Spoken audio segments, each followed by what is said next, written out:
Sige po. Buksan natin ang ating Bible sa focus natin ngayon sa verse 16 ng 1 Peter.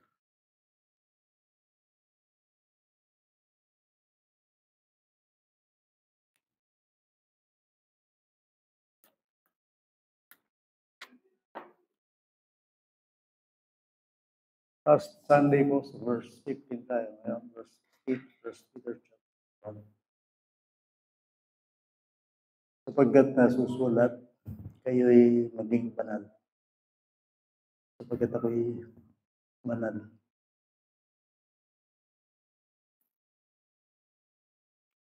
Pray po tayo. Nalangin po tayo.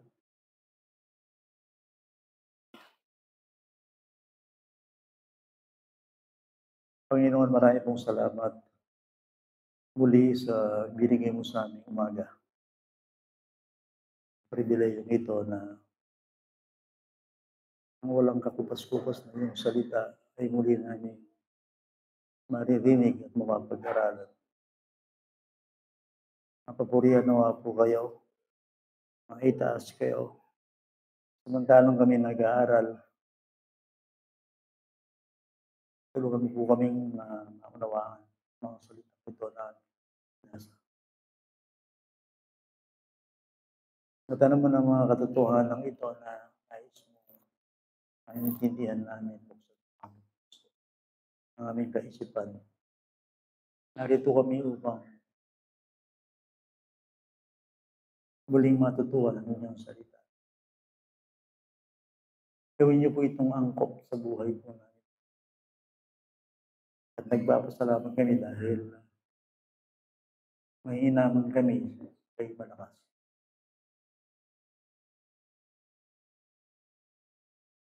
Salamat po sa kalayaan at mula sa pasimula hanggang sa matapos ng pag-aaral ito. Hindi mo po namin sa iyong kamay ang banal na pangangaral ng salita.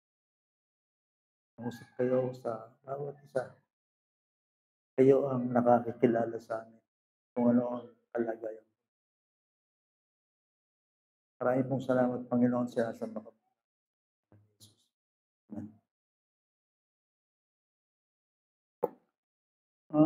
pasensya na po kayo, na-late ako. Dahil nag-overtime po kami sa beses.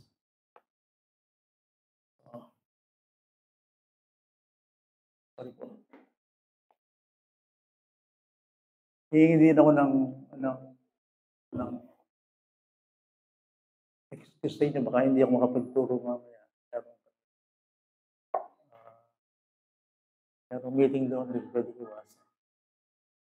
So yung ating Bible study, siguro by next day na.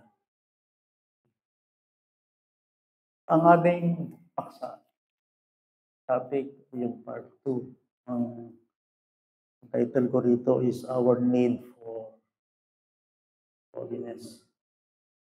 Ating pinasyalan yung verse 15 last Sunday.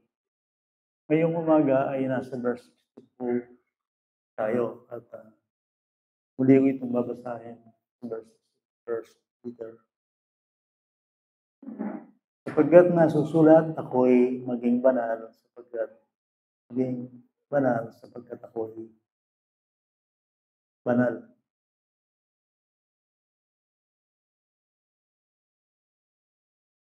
Sulat ito ni Apostol Pedro. Dalawang facts ang ilalabas nito sa very forceful exhortation ni Apostol Pedro. Pero dalawa yung facts na pwede nating himayin. At yung isa natapos natin last Sunday. First is the command of God. Ano yun? Be holy. Pangalawa, yung the character of God. For I am holy. Okay. Pansinin po niyo yung salitang it is written na susulat. Okay, ang ibig sabihin nun, absolute po yan. Sabihin, hindi mo talaga pwedeng baguhin. Kung ano ang isip at gusto ng Diyos sa Old Testament, ganyan din sa bagong tipan. Now, ano ang gusto ng Diyos sa kanyang bayan? Ang gusto ng Diyos sa kanyang bayan ay maging banal ang kanyang sariling bayan. Alam po nyo, sabi natin last 2 Sundays, nililigtas tayo ng Diyos para gawing banal. At gagawin ng Diyos yun. Now, tingnan po niyo yung salitang dito. Be holy, for I am holy. Gusto ng Diyos na maging banal tayo. Okay? Ang tanong ko naman ngayon ay, gusto natin. Gusto ng Diyos eh. Diba? Tayo ba gusto natin? Ewan po, minsan madalas ko sabihin kayo. Okay? Sa mga hindi pa mananampalataya, ang kalooban ng Diyos, isa lang. Ano yun? Ang sila'y maling as 1 Timothy chapter 2. 2 signposts yan. Po masakit intindihan, ka-Kristiyano, hindi ka mananampalataya. Ano ang gusto ng Diyos sa akin? Ang ikaw ay maling. Okay? Now, sa isang Kristiyano naman, ang gusto ng Diyos, isa din. Ano yun? Siya'y lumago sa kanyang buhay pananampalataya. Ang pinakamahalaga sa buhay ng isang Christian, ano po yan? Spiritual growth or spiritual life. Pwede itong i-apply sa ating mga Kristiyano, yung sinabi ng Panginoon sa atin. Ano yung sabi ng Panginoon? Do not worry about your life. Kung ano ang inyong kakainin, kung ano ang inyong inumin, ano ang inyong dadamitin. Sabi ng Panginoon, huwag kayong mababalisa. Pero ang isang bagay na sasabihin ko sa inyo ay seek first is kingdom. Priority in Christian. It's supposed to be, pag tayo mananampalataya, alam natin ang isip mismo ng ating Panginoon. Ang gusto ng Diyos sa akin, kapag ako'y Kristiyano, ito yun, spiritual life. Ibig sabihin nun, gusto niya ako maging banal. Gusto niya ako maging holy. Holy sa lahat ng paraan. At last Sunday, wala, tsukunin. In-explain kayo, mula muli sabihin ni Kristiyanong banal. Kaya kung naulitan ito, yan yung tatamang yan kayo. Ano naman ang ibig sabihin na Diyos ay banal? Okay? Kaya tayo kailangan magpakabanal. Ang pinakamotibo, ano yun? Because God is holy. Aliwa itang bisa akong magpakabanal, kaya po sarili ko. Aliwa mo po ito, okay. Aliwa po ito. Higit yung gana-gana, kaya tayo ay dapat maging banal. Mismo ay banal. Ngayon, anong kaibahan na ang Diyos ay banal at ako'y banal? Kasi lahat niya po yung argumento. Ay yung argumento ng Pedro. God's people, God's children must be holy, ought to be holy because God is holy. May masakit dito. Okay. Ang bayan ng Diyos, gusto ng Diyos na maging banal sila kasi siya gusto ay banal. Yan ang motibo. Yan ang argumento. So, nagtanong ako noon, sabi ko sa inyo, ang dalawang katanungan, do I need to be holy? Kailangan ko bang maging banal? Pangalawa, naniniwala ba ako na kaya akong banalin ng Diyos? Yun. Ano ang ibig sabihin na ang Diyos ay banal? Okay. Kaya na ako masyadong mamasang talata, pero para aintindihan yung brief sabihin. Pag sinabi natin ang Diyos ay banal, wala siyang katulad. He is altogether apart from us. Ang Diyos po, hindi natin siya katulad. Pag sinabi natin ang Diyos ay banal, nag-iisa siya. Sabi nga ng Bible, I am God, no one can compare. Walang sino man pwedeng ihambing sa Diyos. Wala siyang katulad. There is no one else. There is no holy like our God.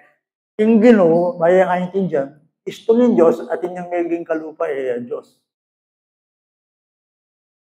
At yung Diyos ay ang tao.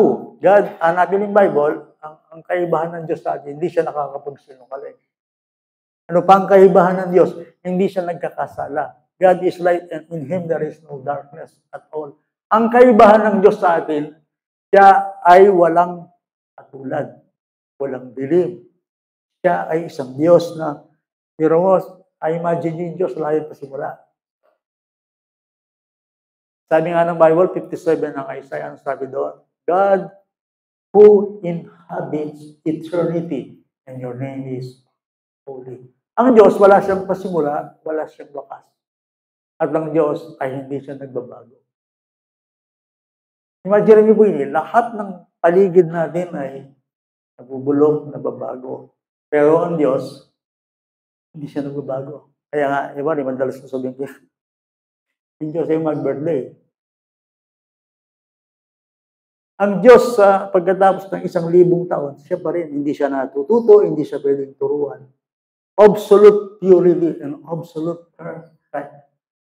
So, pag sinabi natin ang Diyos ay banal, lahat ng anggulo ng kanyang pagiging maka-Diyos ay banal. Ganda ko kung halimbawa ang kanyang pag-ibig ay banal na pag-ibig. Ang kanyang katotohanan ay banal na katotohanan. Ang kanyang mercy ay banal na mercy. Ang kanyang habag, ang kanyang biyaya ay banal na biyaya. At the same time, ang kanyang poot ay banal na poot. Yung hanggang galaw na ng Diyos, banal. Kapag tayo dinidisiplina, kapag tayo pinarulusahan, kapag tayo tinatawag, lahat ng ito, ang katangian ng Diyos, kaya nga ang sabi ng 6.3, Genesis, alam mo naman yung Isaiah 6.3? Kabisado nito, di ba? Yan ang sabi.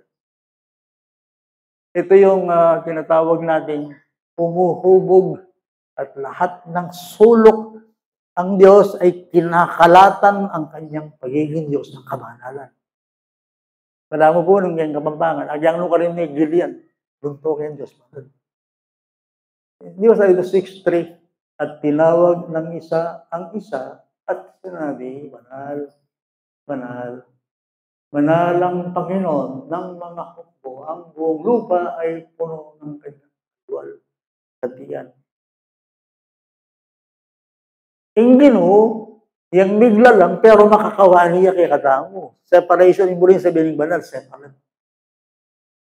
Set apart. Halimbawa, ini bang kapilya ngayon, hindi makabukod niya kay Diyos. Ala tayong haliwang paggamitan ng iyong pananampalataya. Anong tawag doon? E di Holy Chapel.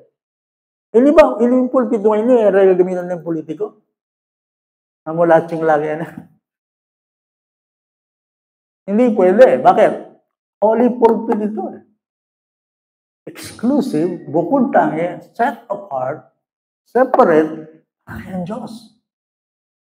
Kaya nga sa Bible, mayroong holy vessel, holy water, holy bread, holy garment, holy blood. Lahat ng ito ay nagpapahiwatig na kapag sinabing banal, nakabukod. Ang Kristiyano ba nakabukod? Yes. Naintindihan niya po. So, kung ilalagay natin ito sa Diyos, be holy in Portibo, for I am holy. Yan ang karakter. So, imagine niya yan, yung Diyos. Sana niya po siguro, nung meditation na yan, kaya kayo manakit yung Isaiah 6.3, 3 beses binanggit yung salitang kabanalan. Ewan ko kung nagbabasa kayo ng Bible, ala ko nga basa kayo ng Bible, salitang love, love, love, mercy, mercy, mercy, grace, grace, grace, truth, truth, truth. Pero pangaras kayong holy, Christ, yan ba yung Ama, Anak, Espiritu Santo? Ewan, bago. Still, ang ibig lang sabihin yan, ang esensya ng katangian ng Diyos ay talagang sentro ang kabanalan. To be holy, right? holy. So, I imagine nyo ngayon, ala kang pwedeng ikumpara kay Diyos. Sila di natin may utang pwede. Kaya po hindi yan, pong bulis na ni Diyos. What is God? Kaya naman, who is God? What is God? The right question, what is God? Not who is God. What is God? Diba, tanay, may lang yan. Kung ang Diyos, bakit sinabi niya kay Moses, gagawin kitang Diyos kay Paraon? Ako confused yun. Kung rin sabihin, yung Diyos, diba, gawa ng Diyos si Moses. Kapala mo, biyasa itong magpaliwanag mo eh. Tutulugin sa Sunday school. Ako na sa Nova. Maganda yung kanyang paliwanag. Siyempre, sa totoo lang, nung sinabi ng Diyos, gagawin kitang Diyos, Moses, kay Paraon, ang ibig lang sabihin nun is dominion. Nawan nakambos kayo. Dukuya kayo. Laman dito mo. Pero ang Diyos, hindi na siya pwedeng lumika ng katulad ng Diyos. Ay, nag-iisa ang Diyos. Yung Creator. Hindi ko sabihin ng Diyos, kaya niyang lumika na katulad ng Diyos. Hindi pwede yun. Yun ay salungat sa kanyang katangian. That's why, sabi na rin ang aliwa, ang Diyos ba ding imposible? Hindi. Ano yun? May pwedeng maglarang.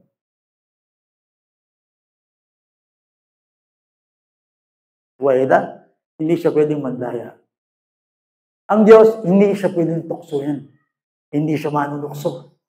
Hindi kayang gawin ng Panginoon ng evil. Bakit? He's holy. Ako wag yung gawang evil eh. Kayo man. Pero ang Diyos, ang kaibahan niya sa atin, siya ay isang holy God. Lahat ng gagawin ng Panginoon, mayroong wisdom, mayroong kaalaman. Yung pangalawa, akakuha rin ang adwa. Adwa lang mo rin, pero makating maglari itong meron. The command of God, then the character of God. For I am holy. Yun. Pag sinabi natin, I am holy, na sinasabi ng Diyos, ano ang ibig sabihin nito sa kanyang relasyon? Buri na ng Diyos, maging banal ko. Sometimes sisip ko, balak banal na ako. Pero po, pagsabihan na kanyang gano'n. Anak ko, maliliyari ka ako hindi. Dakal ko ayusan kang biya mo. Dakal na rin, bagay na era kakalupa. Kasi yun know, ano mo ritang kaliang tao, okay ka eh. Pero kaya, talagang tatapisan na kaya. That's why attitude, at syuta mo ganyan amantayan na ng bilo. Lalakad kayong kabanalan, warfare. Eh, talagang tita kalagwa. Kasi magkabanal kayo. So lawin tayo ngayon, anong ibig sabihin ng I am holy, be holy? Tingnan natin yung Leviticus chapter 19.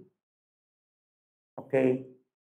Verse 2. At yun pong muling sabihin ng salitang I am holy. Okay. At muli ko po, kaya kung magbabasang kayo. Pagsalita ka sa buong kapulungan ng mga anak ni Israel at sabihin mo sa kanila, kayo'y magpakabanal.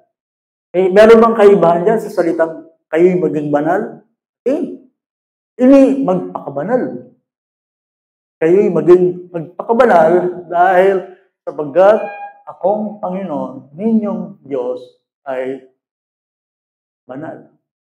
Okay? Kayo'y magpakabanal. In English, banal, be holy, for I am holy.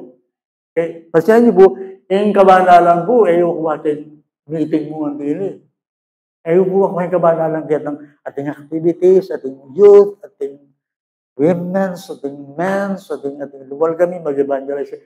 Yung po ako yung kabanalan ka rin. Yung ako yung kabanalan ka rin. Yung kabanalan, akit ka makadetalye. Nanito, magpakabanal kayo. Bro, sabihin nito, magpakabanal kayo. Sikap kayo. Okay? Magpatuloy kayo. Lumakad kayo. Yun ang ibig sabihin. Gagawin ko dahil ako'y banal. Paano ko paintindihan yan? Gawin tayo in chapter 20, 7 to 8 verses ng Leviticus.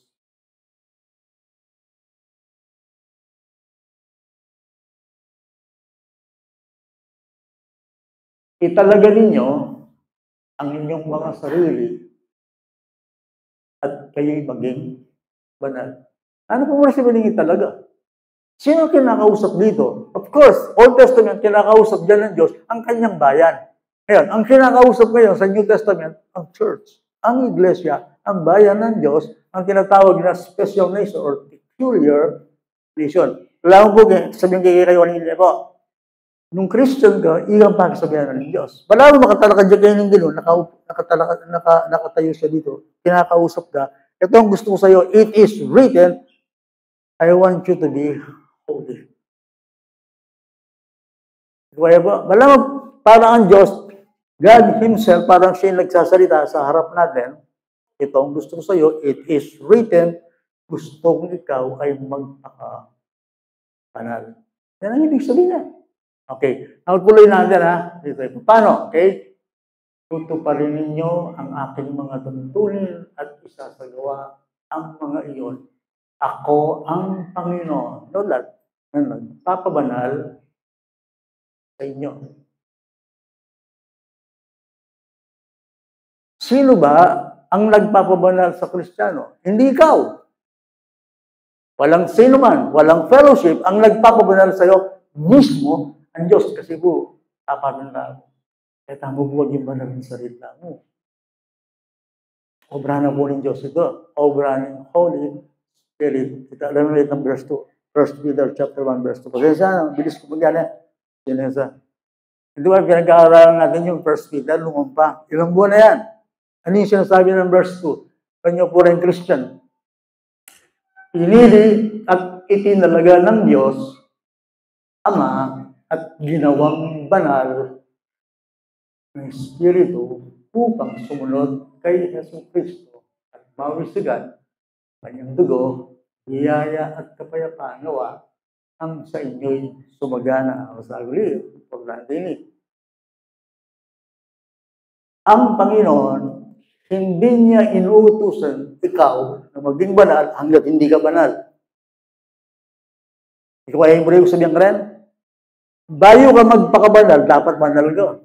Ano mo rin sabihin banal ka rin? Of course, itong set apart, ikaw ay tinawag ng Diyos, ginawa ka ba? Kailangan ng Diyos, bayo na kapalakaran ng kabanalan, gawa na ka pang banal.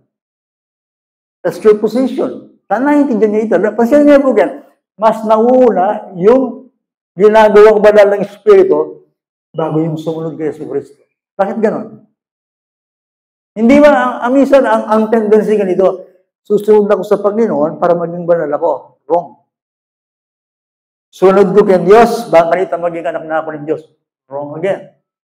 Doctrine na rin, ay doctrine na, ano yung share ko kay Bayo nga hindi yan. Kaya ka susunod sa Diyos dahil anak na niya. Kaya ka magpapakabanal dahil binanal ka niya. Ituloy ba mo? Saan naintindihan niyo yung ibig sabihin? Inanal ba yung mayor, yung metong katao? Bayan lumakad bilang mayor, kailangan mayor niya pa. Muna itang pagiging title na kaya sa aking gawa na. Hindi ka pwedeng mag-function bilang mayor na wala kang title. Ang unang ginagawa ng Diyos sa isang tao, gusto niyang maging lumakad sa kabanalan is, una, title. Halimbawa, tinda ko halimbawa na. Ba't kailangan mo magpakabanal? Title kita eh. Kaya mo sabihin, tayo sanlibutan, suyagan niya ito, ano yung mga Kristiyano? Sabihin mo kayo, magpakabanal ka ako. Hindi ba lang mag-suicide yan? Nagawa. Bakit? Alayan title. Yung Kristiyano, bago sinabi ng Diyos, be holy, dapat atsuna kang title, ikaw ay binanal. Yan ang ibig sabihin ng verse 2. Ginawang banal ng Espiritu upang sumunod kay Jesucristo. So, paano nung may pag-aral nyo rin doctrine na rin? Kaya muna yung sanctification and justification. Kadalasan, pag nag-aaral tayo, ang laging nauuna, justification, tapos sanctification. I agree. Pero ibang talata yan. Sanctification. Anong ibig sabihin nun? Ikaw ay binigyan muna ng title ng Panginoon. Pagkatapos ng title, doon ka lalakad. Ilalakad mo ang iyong status. Did you catch that? Alam ba?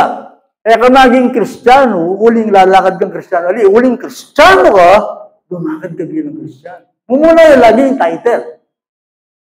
Ang sinabi sa inyo, alas na pag-aaral natin, hindi ka sumusunod sa Diyos para maging anak ng Diyos. Kundi, dahil anak ka ng Diyos,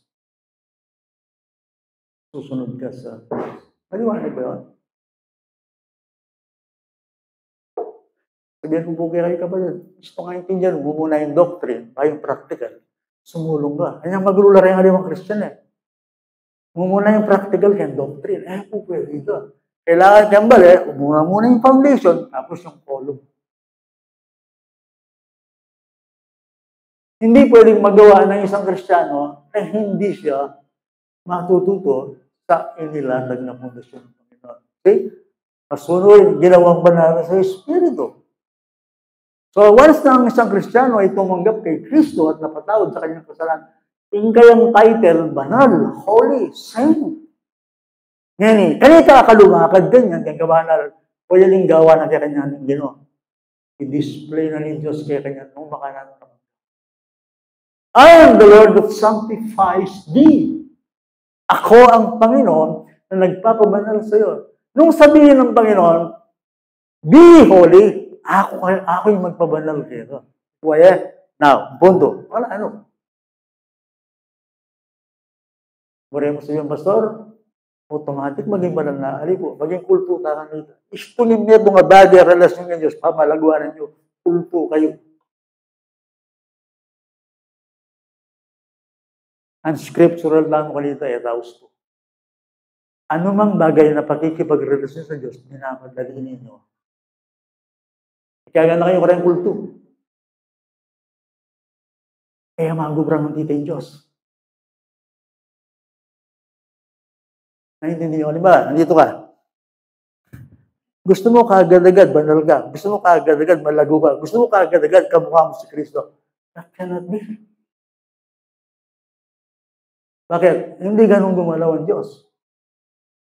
Lalo na sa pagpapabanal. I tell you why. Sasabihin ko bakit.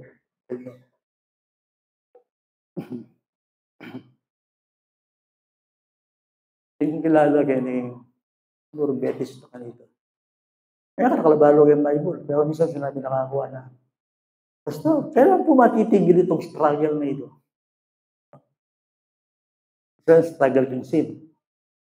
Hindi niya ma-overcome siguro yung kanyang kahinaan.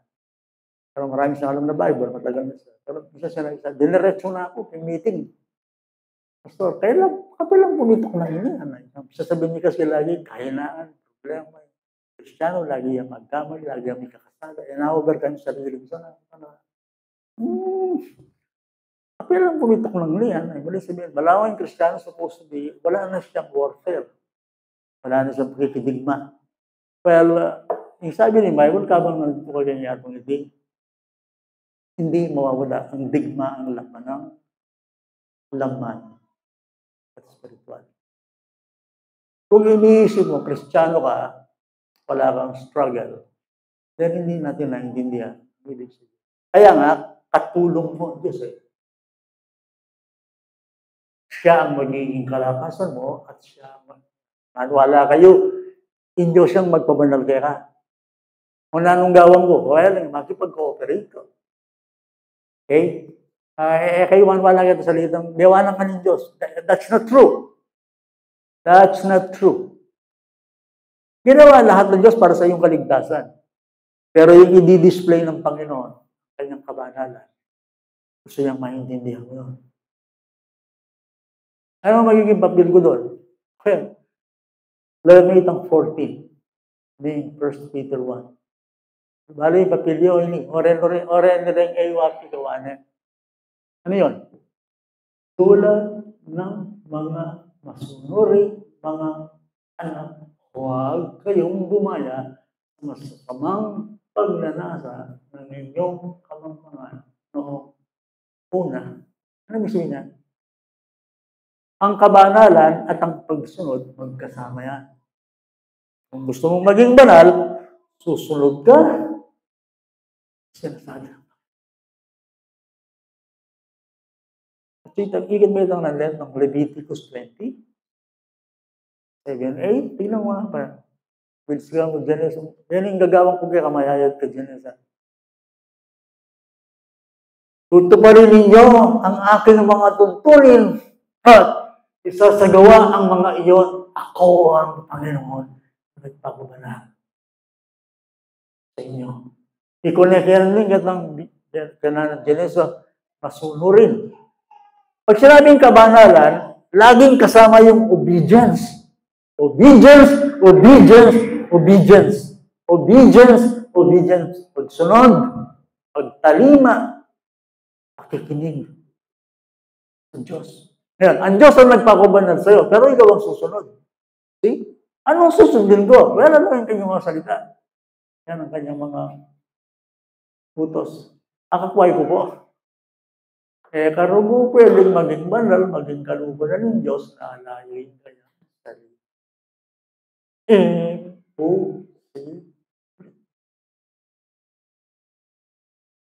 Di ba, magadan ka mo. Diyan ka mag-absent, nung isalita na ng Ginoo, may cultivate, okay? Hindi mo inuunawa, kapilan mo na, diyan na mo, may ka maging banal. Imposible yung holiness. So, gusto kong ipaunawa sa inyo. Huwag niyo kayong pumulad sa inyong kamangmangan na nung. Ano ba ang buhay natin dati ng hindi tayo Kristiyano? Saan tayo nabubuhay? Paano yun nagbakanagay? Lust. Yung sasabihan na ng Bible kaya itong former lust. Nung tayo ay nabubuhay dati, ako masusunod ka dito.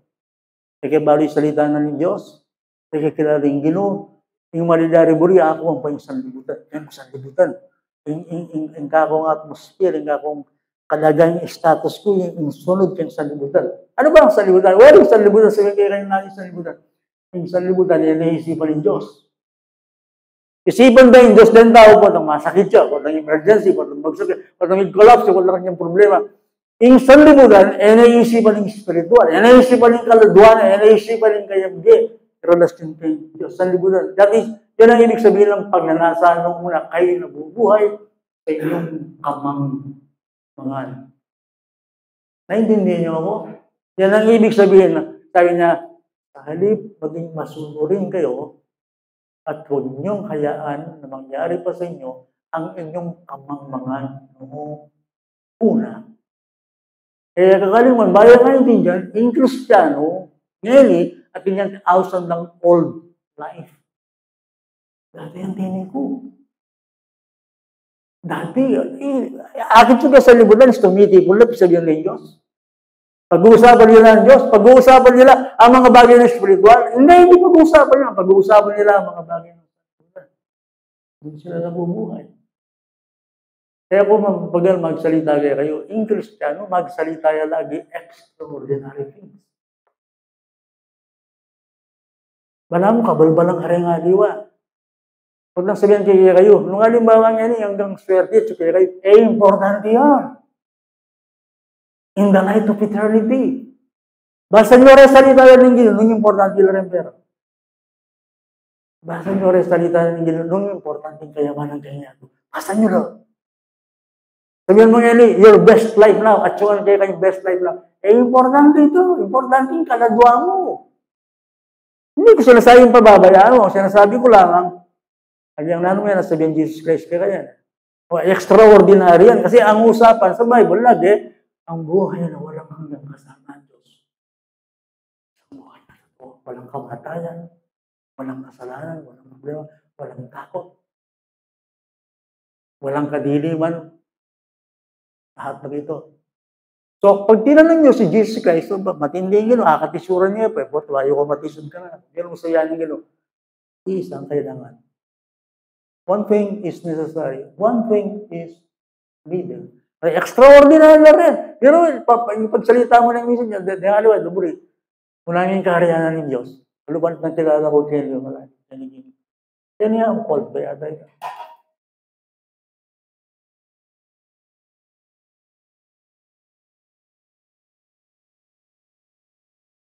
Ngayon, itong salitang pagpapakabanal, extraordinary. Sino ang pwedeng maging banal sa panahon ito sa gitna ng kabulukan ng daigdig ito? May ni cellphone ko. Cellphone niya rin, dahil na yung Bible . Ang datakit mo yung tao, kakalkal yan. Nililayang makanyan. Nililayang makanyan. O kaya sa nila gusto yung gamit. Pero sometimes, diretso na ng kasalanan kayo nila. Balik natin yung balay mo, hindi mo yung kasalanan. Yung television na rin. Ngayon yung pabalong using kay Diyos. Ngayon wala kasi nung doon, kain ka na naman, kanita ba yan? O sasabihan ko po kayo, sino ang pwedeng maging banal sa panahon ito sa gitna ng ganitong bagay?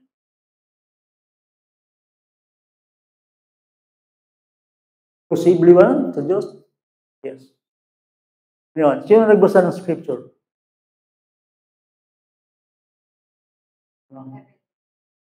Hebilin. Hebilin.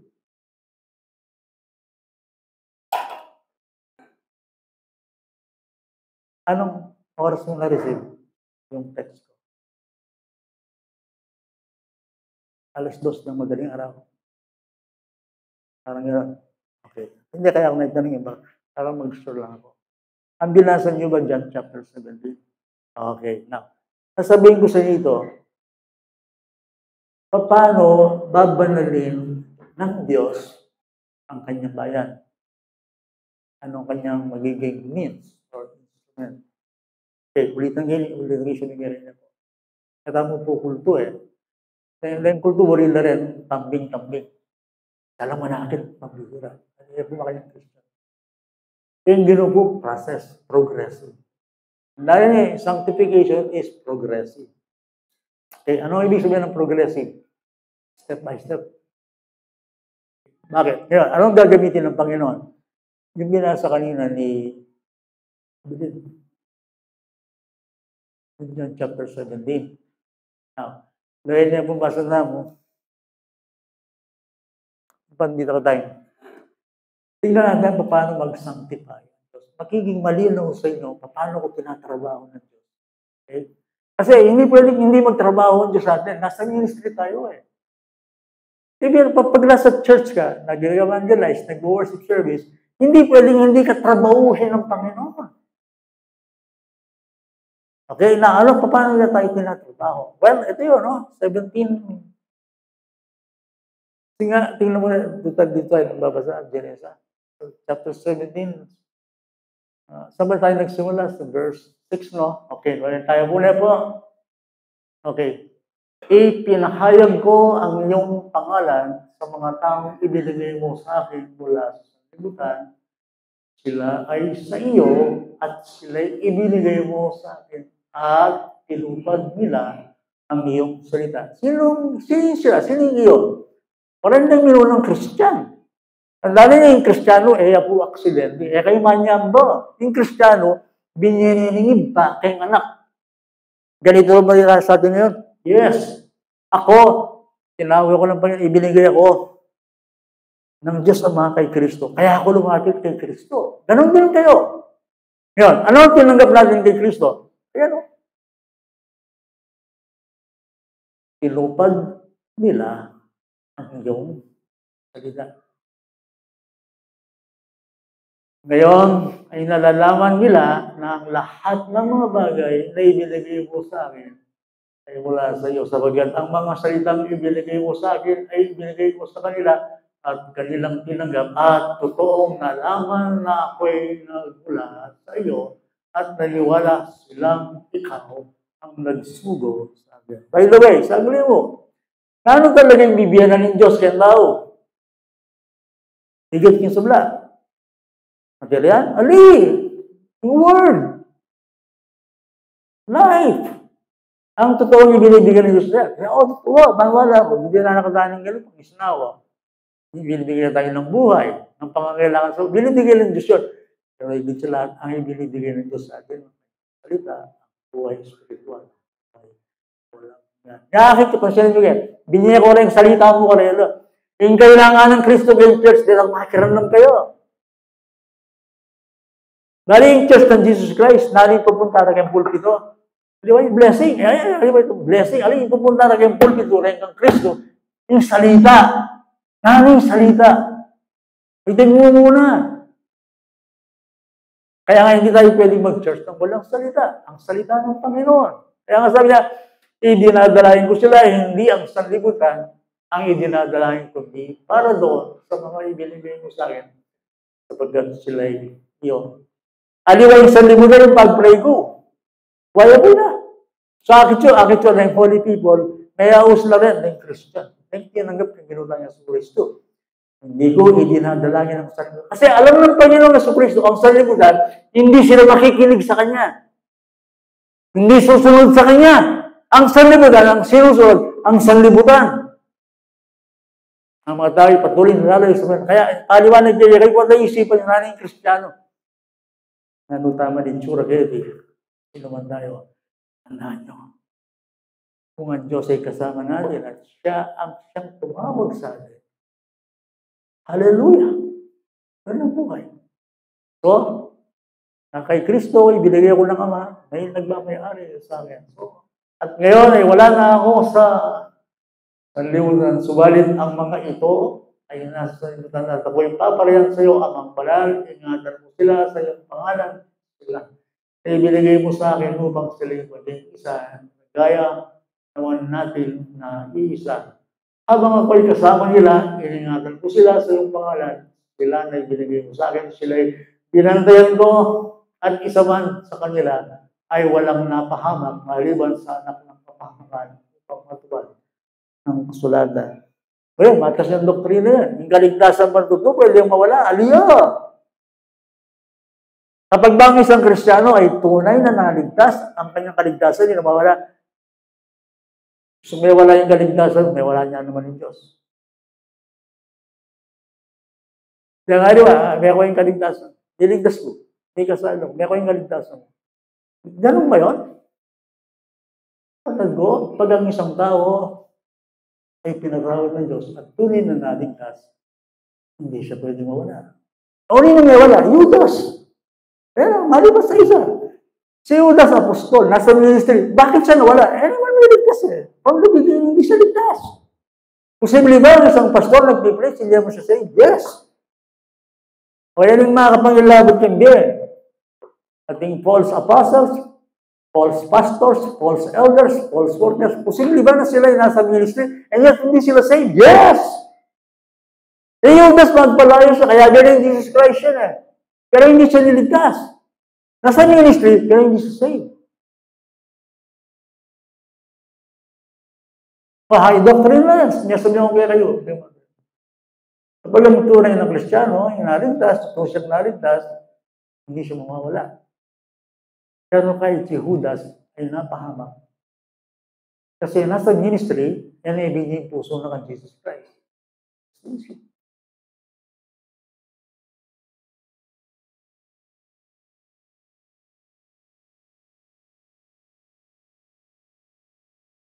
Saan tayo?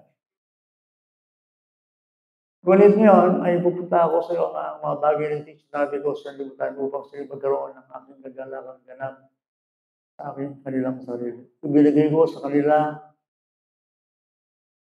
ang iyong salita at napuot sa kanila ang libutan. Sapagkat hindi sila taga sa libutan. Gaya ko naman na hindi taga sa libutan. Totoo yan. Kapag sinunod mo ang salita ng Diyos, uusigin ka ng sanlibutan. Tandaan niyo yan. Pagtatawanan ka, ang mga tagasunod ni Kristo ay katawa-tawa sa sanlibutan.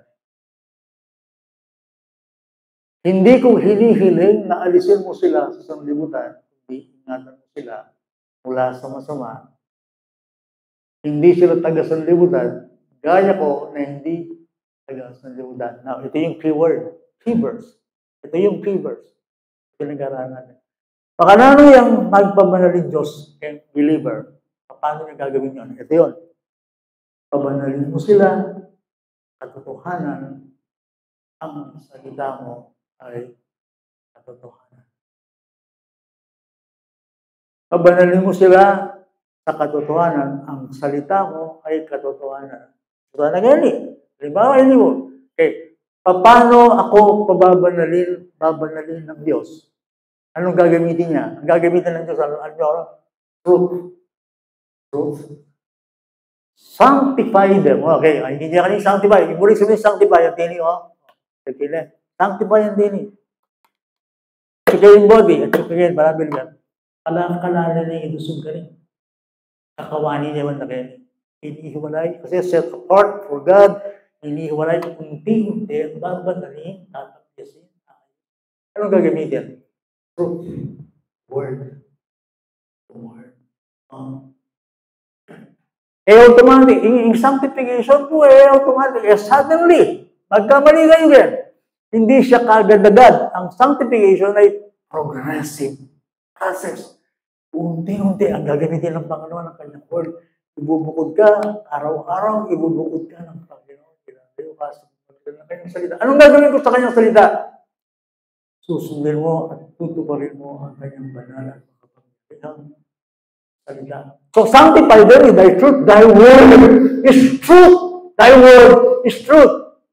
Thy word is truth. Yung mag-sanctify kayong Kristiyano, yan naman fellowship mo ng pinili. Kailangan itamungan, paano tayong word. Yung word, yung salita ng Diyos. Yung word, yung salita ng Ginoo.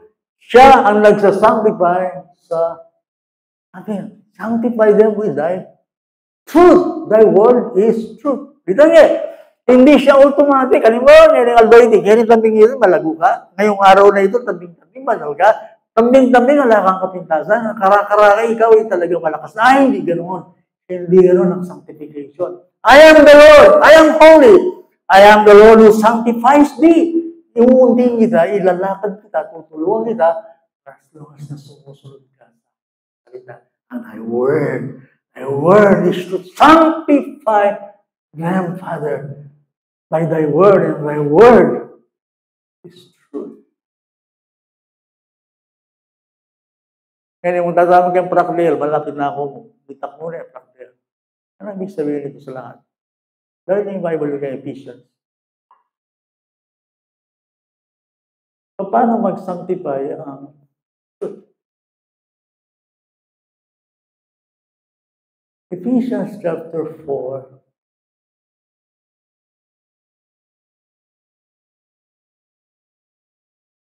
For 21 nata.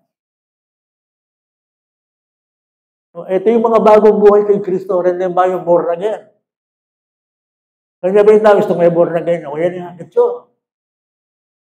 May religion, ibig sabihin namin, born again. Regeneration. Pag ang isang tao ay pinulot ng Diyos at pinatawan niya, bibigyan niya ng bagong buhay. Tignan niyo anong gagawin ng Diyos. Paano niyo gagawin yan? Ang tunay na siya'y inyong narinig, Jesus Christ, at tinuruan sa Kanya kung paano ang katotohanan ay na kay Jesus.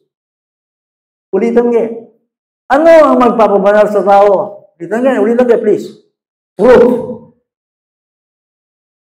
Truth, the Word of God. Then, alisin ninyo ang dating paraan ng inyong pamumuhay, ang dating pagkatao na pinasama sa pamagitan ng mapandayang pagnanasa. Okay, kaya po na. Yung sanctification po, kaya naman automatic ating kanggawan na sinabi na, alisin. Alisin.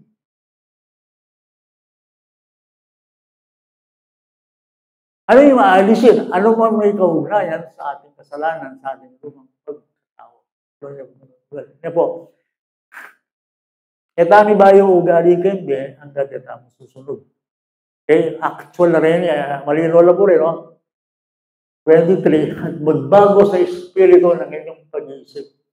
Pag binabago ng Diyos ang isang tao, saan nagsisimula? Kaya, rin niya mag-start ng Diyos kayong tao. Kaya itsura, ali po, yung talagang problema ng tao, kayang mind. Kayang mind. Kayang isip. Okay.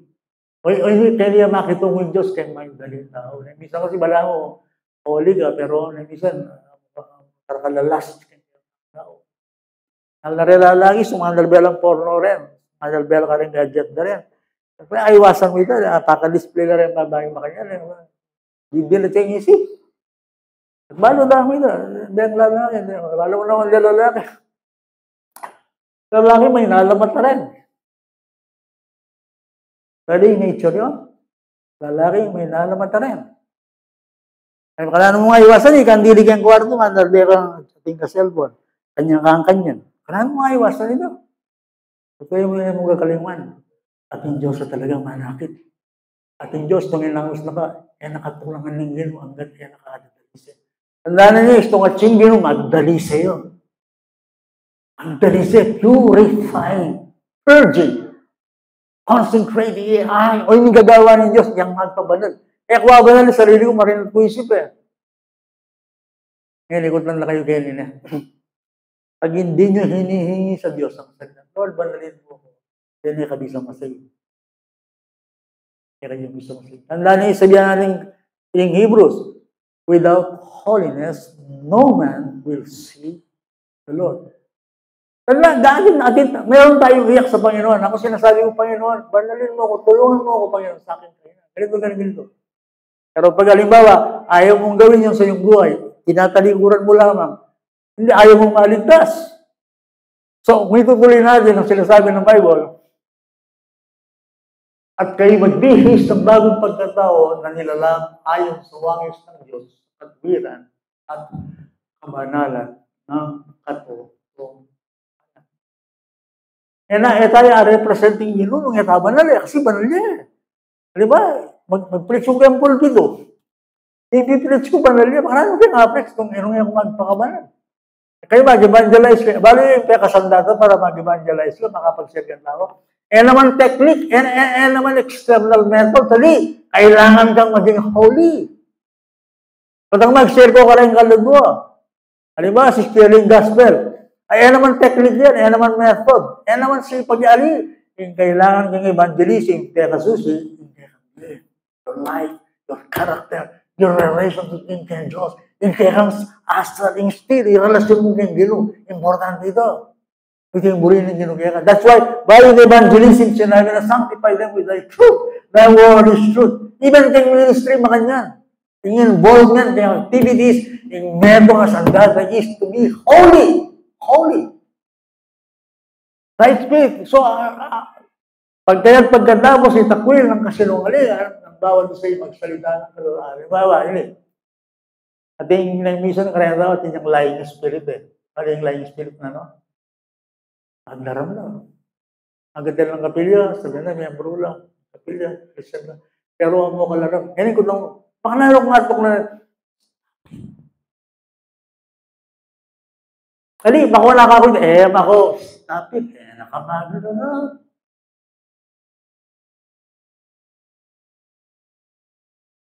Hindi ko ba yung sabihin? Ating tao, yung pamaglaram kayo, wala ang pamangan mo. Okay, kung tayo impyerno yung maglaram, yes. Yung kalaraman, kasalanan. Ano naman mo ito? Yung kalaraman, kasalanan. Sabi nyo, sino hindi nagsisinungaling sa atin? Kaya nga sabi ng Bible, itigil mo yan. Bakit? Huling gusto nga, mutik lang yan. Kapilan man, ka maging banal. Obey the word of God. Ikaw ay upo. Muli po sabihin, Pastor, pero mga Kristiyano, minsan nagsisinungaling. I think so. Okay, may maglaram. Lima, darating naman yung kuryente. Sabihin mo, wala ako, ana. Okay lang yan?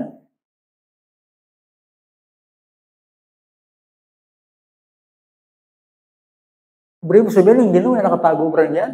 Halimbawa, yung asbook mo. Napamulay, yung Holy Spirit niya, kaya nakatago, Brad? So, na anong gawan ko? Baala ka mang gawan, practical yung gawan mo. Tulanggang, aglarang, kasawat na ng Diyos. Di ba talaga, no?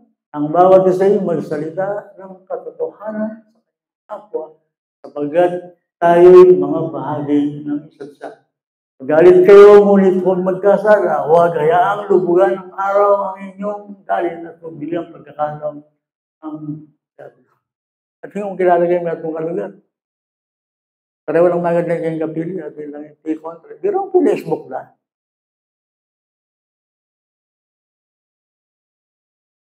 Ipangarandam lang yung Facebook. Yung inanakit luluwal kayong Facebook. Kaya na kayong tuturing na kanyang brother at sister kayong kapili. Sinabi na ng Diyos, kung may kasali yung kapatid mo kaya kayo, i-Facebook niya. Kapatid ko, para sabihin niya tapat ng kaya kayo. Para maging malinis ka kanya at umiti ka sa out na ng Diyos. Ito lang yung tatandaan. What does the Bible say? Ano man ang kalagayan natin sa buhay, anong sinasabi ng Bible? Halimbawa, yun na, nag-away kayo, magkapatid kayo, nagkabiyado ka. Sabi ba ng Bible, ipangalandakan niya yung Facebook. Global yan eh. Kapag inilagay mo yung sama ng lobo dyan, lalabas yan. Pag ilugay natin, nung Christian ka, maging banal ka kanina, yan ba sinasabi ng Bible? Sabi ng Bible, kung ikasaling kapatid mo kaya ka, ang dalanes, speak the truth in love. Kaya mo kikimkiman, tangwa mo, nakamagpabukas, ano kaya na yan o. Sometimes, ang galit mo, aabot ng mga ilang taon. Kamay yung pierno ka niyan. Ang tita yung Diyos. Nung kapatid mo, nasabihan na yung Bible, speak the truth in love. Puntahan mo yung nagkasabi sa'yo. Kung ayaw niyang makilig, magsama ka ng dalawa. Kung ayaw yung dalawa, wala kang magagawa. That's it. Ang magnanakaw ay huwag nang magnakaw pa.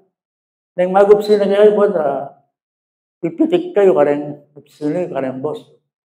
Kung tayo kayo tapat yung pananalabi. Manako kayong oras. Halimbawa, minsan, yung pamanako kayong oras, mag-Facebook at 3 oras, mamasa kang Bible at 3 minuto. Alaman kabaluan kanya ng Albert mo. Oras na yun ng Diyos gagamitin. Lalo ka rin politiko. Diyan na. Kaya mo yung oras. Kaya nga pa nakawan yung oras kanina. Man time ngayon. Time na yun. Maging manal ka kanya. Maging pauling. Adi ka. Pero kung manasagit siya sabihan ko, makanya na gagamitin ng truth. Lord. Gino. Hindi ka ganang bagay. Isang bagay. Anong gawag ko? Stop it. Tawalo, usually itang marites nga niya. Marites ka naman. Kristiyano, tanong ka niyan na po. Pero, ang magnanakaw, huwag nang magnakaw pa, kundi magtrabaho. Gawa siya, sa pamitan kayong sarili mga kumain, mabuting bagay upin siya, may bahagi sa mga kailangan. Ano bang masamang salita ay hindi dapat luwas sa inyong bibig. Ang mabuti lamang para sa ikatibibay ayon sa pangangailangan upang ito ay makapagbigay ng biyaya sa mga nakikinig. Yan, at yung kamo kayo church. Kung minisip kamo kayo church, itang galo kamo yun, di wala mo ikatibay ng iglesia. Alas 8 gawin, dahil nga alas 9, itibay ng iglesia kanina. Ito ba yan? Yan ang sinasabi ko sa puntong ito. Sa lahat ng ating ginagawa ay nakakatibay. Kasi nga, pag nasa church tayo, hindi talaga tayo nabubuhay sa sarili, nabubuhay ka sa katawan. Alam ko mahirap yun. Ganun talaga. Laging iniintindi natin yung body. Why? Kasi katawan ng Kristo yun eh. That's the word sa katitibay ng marami. Wait, meron niya yan. Siguro, mayari na ako din eh. Oops. Pero para na ako Sorry. Right. Panginoon, nagpapasalamat po kami sa inyo.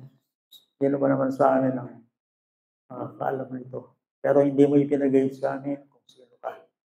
Nilabas mo ang iyong kaisipan na dapat po natin itong kaunawaan.